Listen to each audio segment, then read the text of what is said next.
Dins la setmana de la Universitat d'Estiu Ramon Llull Puigcerdà, aquest dimecres a la nit ha tingut lloc al Parc Schaerbeek la Nit de les Arts. La companyia Capicua ha portat a la capital seretana el seu espectacle Entre dos, una representació a mig camí entre el món màgic i l'absurd, el poètic i el còmic i que barreja el teatre gestual, el circ o la dansa.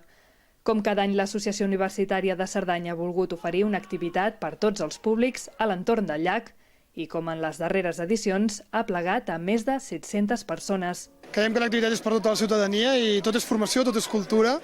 A aquest poble fem moltes coses i dins de la setmana universitària hem aconseguit cada dia de la setmana fer una cosa diferent, no?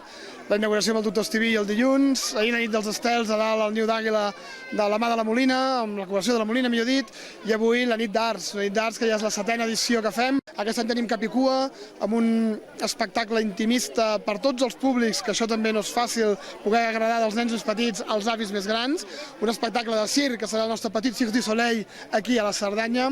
La Universitat d'Estiu ha arribat enguany a la 17ª edició amb més de 350 inscrits.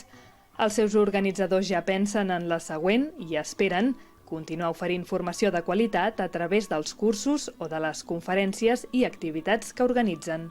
La majoria d'edat, doncs bé, ens deia la vicerectora, què fareu l'any que ve? Doncs no ho sé, tenim 12 mesos per endavant perquè tot l'equip de l'associació universitària ens posem a treballar en pensar activitats i en pensar cursos perquè la 18ª edició sigui una més, encara que sigui la 18ª, com aquest any que ha sigut la 17ª, però que sigui plena d'èxits i sobretot que tothom que vingui aquí i aprengui alguna cosa, només que n'aprengui una, nosaltres ens donem més que per satisfets.